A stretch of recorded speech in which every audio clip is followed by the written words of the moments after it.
Matthias, hard luck. It's been a week now since Satwik-Chirag lost. What is your assessment? What went wrong for the team and for you?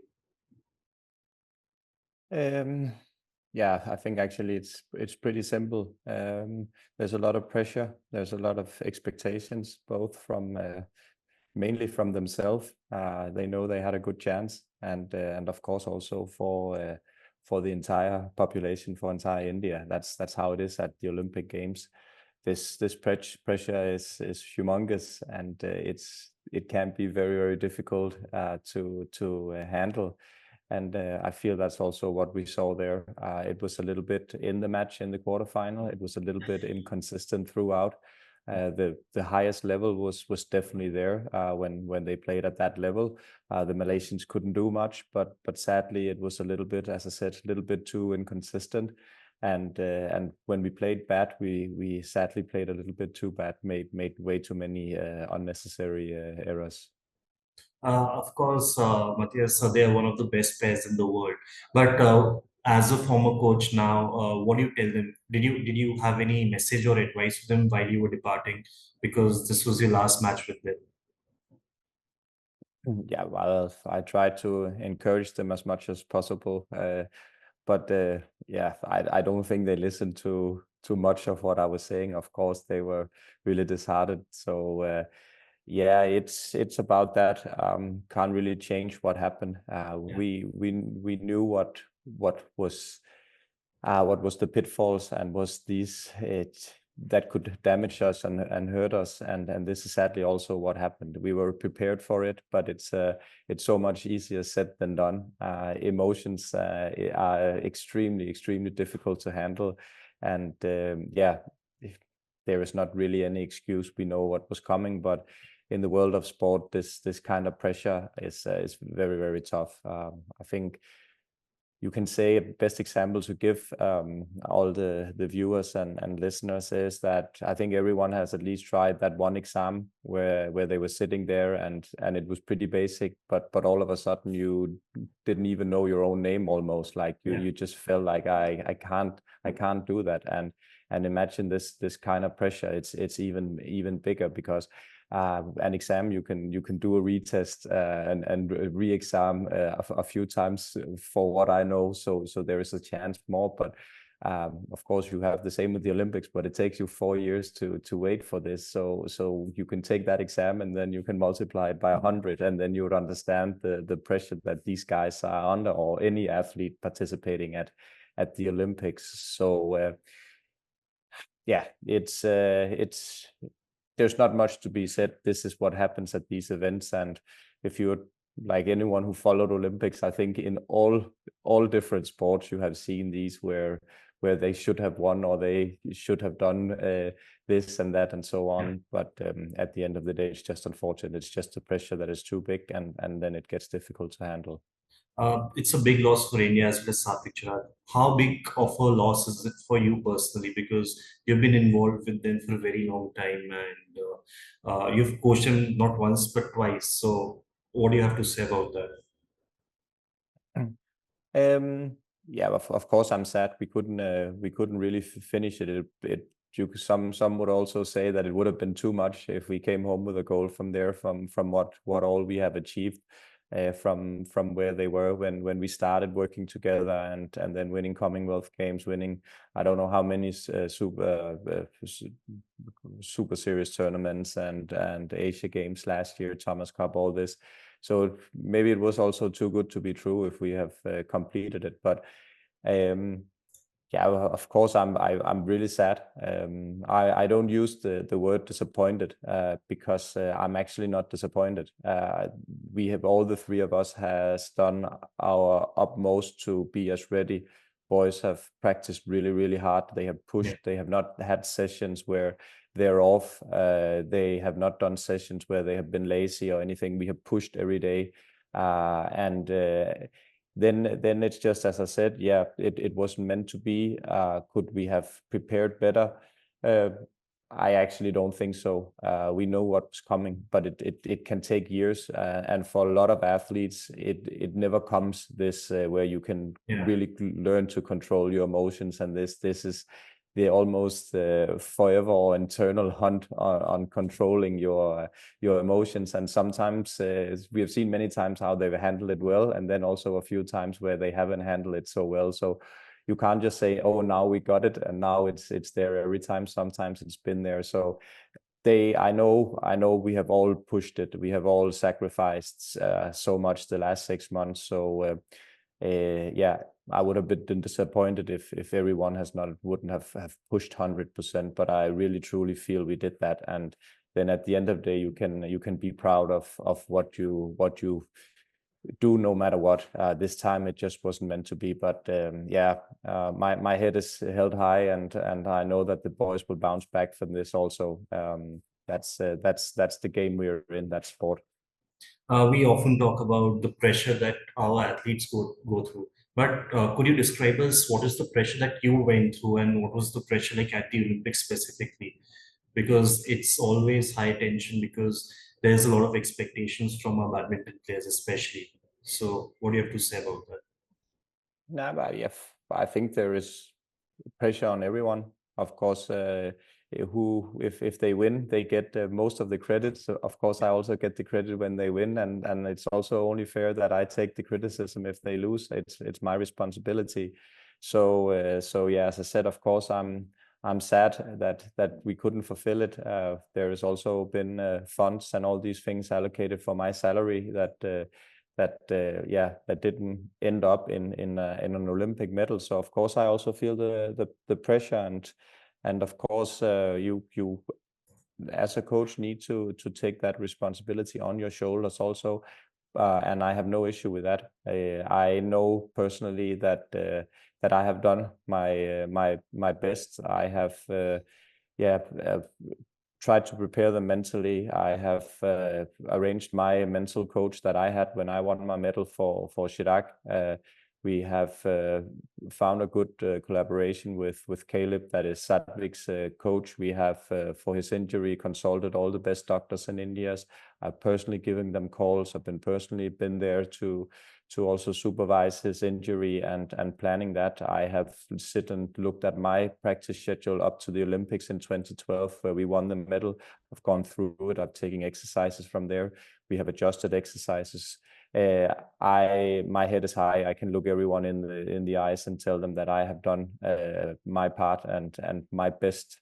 So I've given them all. I'm proud of that. But yeah, as of course, it always sucks to lose. It always hurts to lose. And yeah, this is these scars you get as an athlete and as a coach. That it's never gonna heal 100%. Of course, when the boys come out and play and when they win next tournament, they will be able to push it. But right now, of course, that is what they wake up thinking about at night. And every time I see the Olympics in TV and so on, also I'm still a little disheartened, saying, okay, yeah, it could have been nice to get my second Olympic medal, both one as a player and as a coach. But yeah, we tried our best. It wasn't good enough, and yeah, that's how it is.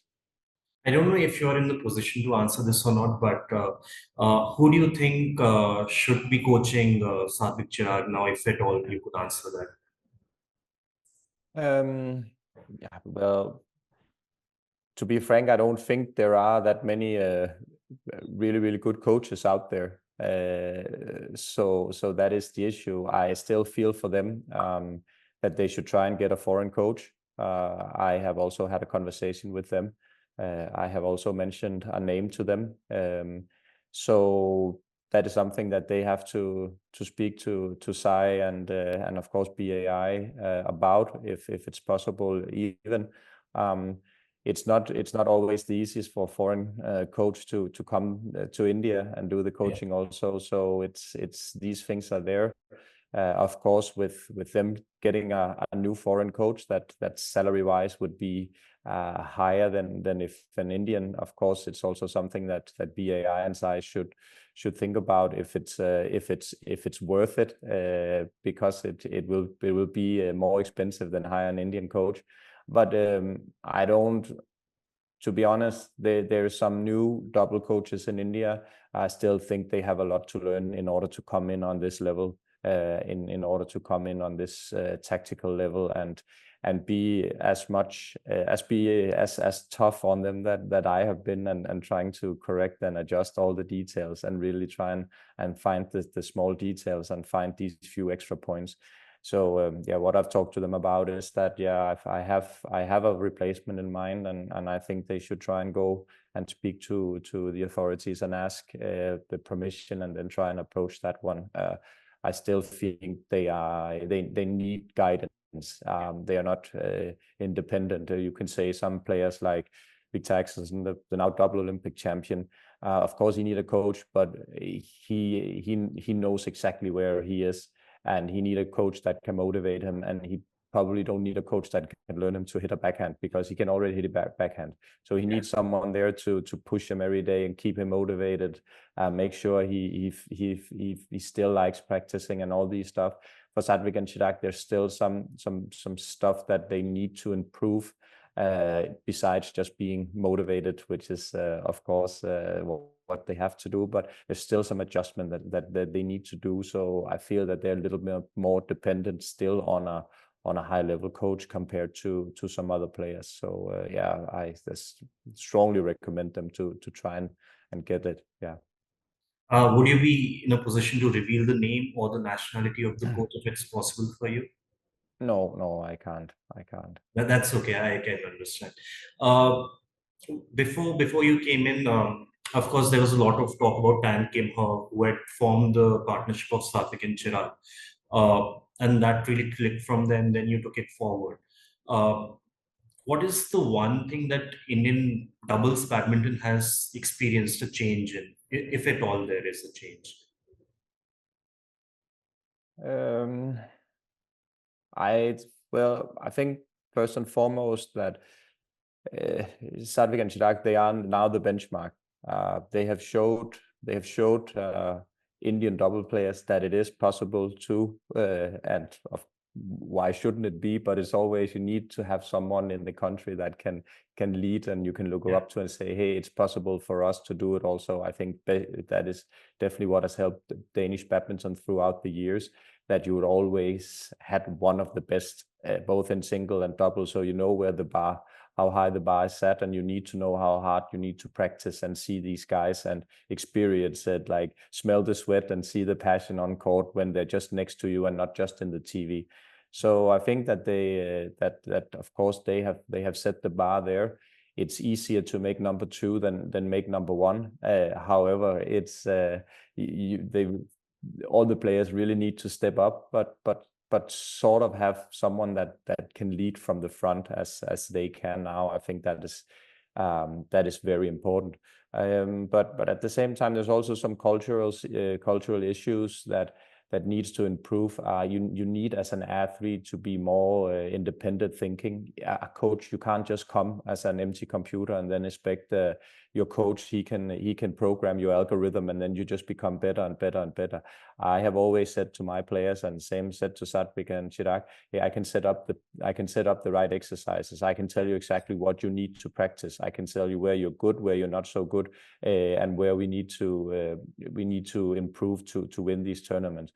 That's all I can do. I can guide, but it's up to you to like live and breathe it. It's up to you to sit in the car on the way back. Hey, I wasn't satisfied with my defense. That I need to do tomorrow, or this worked really well. Hey, I stored somewhere in my brain, so I can keep doing that from that situation. It's not like something you can just say in badminton, oh yeah, every time the opponent is doing this shot, then you should do this shot. That's not how simple it is. So if you don't have that independent thinking, if you can't just sit with the empty paper and have a lot of thoughts and ideas and write that down, then it's an issue as an athlete. And culturally now, I've also been in India for many years. That this independent thinking is not what we have the most in India. I think that if you took a 10-year-old school boy or girl from Denmark and an Indian one, they would think that they're not well mentally, because the Indian boy or girl would be 10 times better at math, in languages and all these things. But if you took an empty paper and put it there and say, hey, create something, then the Danes would just go on and on like that, while the Indian would just sit and what is it, because we are used to having that result. So that's the cultural difference. And I truly believe that. I also have to say that because I'm brought up from there, and I delivered the result as a player from that. But that individual thinking, so you can't just expect your coach to tell you do this and then you have to do this, because it's not that simple. Against some players it might be the right stroke, but there are other players where you need to realize, hey, it doesn't help me just to block this one. In this case here, I need to go over or cross it or wherever it can be. And if you don't learn from these situations, if you don't have that independent thinking and realize that, it's difficult. So I feel that sometimes also happens a little bit with Satwik and Chirag. They all of a sudden get a little confused on what stroke to choose, which is, I just keep doing what we practiced. You know what to do in the situation. Just play a shot and then be ready for the next shot that is coming there. Like how a game of chess is, that you do move this player in order so you hopefully can move this player afterwards, so on. But of course in badminton it goes much faster than in chess, where you have a little bit of time to prepare for what your opponents are doing. Here you need quicker thinking. Yeah. Just last couple of questions, and not badminton questions.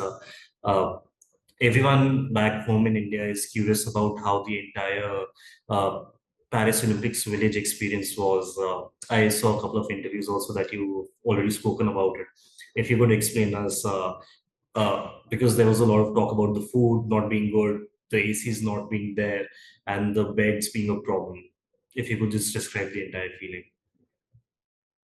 Um, yeah, well, I think I said in another interview, it's probably the most exclusive invitation you can get in the world. Not many, and it's one of the things that, well, I can't say you can't buy it, because maybe you can participate in some sport where you can just put in a lot of money and then you get selected. But overall, there is some international standards. So if you're not extremely good at your sport, you are not going to the Olympics, and you will not enter the Olympics village. So it is probably the most exclusive invitation you can have in the world. But sadly, you're not treated that way. But I mean, it's fair enough. What do we expect? I mean, 15,000 people is there. So what, you want to make entire Paris exclusive and give everyone a penthouse apartment and so on. So it's not like that, but it is very cramped together.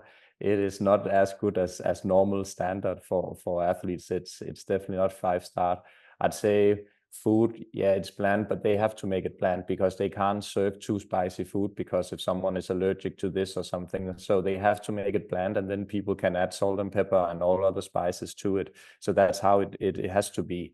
Some is allergic to salt or whatever, then you can't have a lot of salt in the pasta and so on, so you can add that yourself. So it is like that. I feel this time maybe the food was a little bit worse than it normally is. I would say Indians are also not the easiest, because they want to eat, most of the badminton players at least, they only want to eat the Indian food, which is not fair, because the Indian food in Europe is not as good as it is, to say it least. It's not even close to how it is in India, the food, and everyone, all the Indians just expect that there will be a huge Indian selection in that food tent and in Paris and so on, and you can't find that. But you can find extremely good French food, but that not so many Indians like that cuisine, and at least a lot of the badminton players. So they want this Indian food, which they can't have.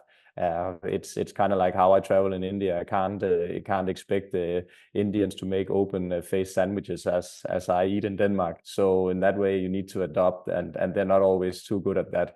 So that's it. But the experience of the city, like the intensity, the atmosphere, that like it's so, you almost get high from it. You walk there, you see all athletes, everyone is like well built, everyone is ready, everyone is participating.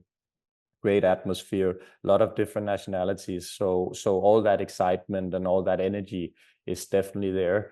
So that is really something that is extremely special. You don't see it other places in other events. It's not like how it is in badminton. So in that way, it's very special. The accommodation is very mediocre. We are eight people sleeping in a, I don't know, a 70 square meters apartment or something like that, and no AC. So yeah, that is not how that, but you adjust. So can't sit and say, hey, that is the reason why. That is how it is at all Olympics, that you need to bungle up with your body and then sleep like that. So people are used to it, no excuse. The other Olympic gold winners, they also had same conditions, so nothing about that. But I'm even if I could, it's not like I would say, hey, I would go on holiday and stay in the Olympic Village in 4 years with my family. Definitely not. Then, but overall, it's fine. Yeah, people complain. Is it good? No, it's not good. But you figure it out, and yeah, it's okay. It's okay. Lastly, there's a lot of interest in India. I don't know why, but what are you going to do after your retirement from the high-profile job back home? So if you could just touch upon that. Nothing. No, now I bought a big house in Denmark, which I am. That's also why it's echoing a little bit in here. So right now I'm trying to set that up. We had movers yesterday coming in, and I have been like going to the dumpster. I have been buying paint. I've been trying to sort all these things. So right now it's about getting this house ready. After that, I will just, yeah, try and relax a little bit. I'll travel with my wife. She's going to shoot some movies, so I'll travel to India. I'll spend a little time in Dubai. I'll just get settled and then see what life brings. Now I'm just looking forward to getting this house sorted. My parents are staying in it. Also, spend some time with my family in my hometown, and yeah, as I said, then travel a little bit with my wife for shoots and everything, and then yeah, then we'll see what the future brings. Right now it's just this, and yeah, just trying to cope with everything and try and enjoy life a little bit. Great. Thanks a lot, Matthias. Thanks for taking out the time.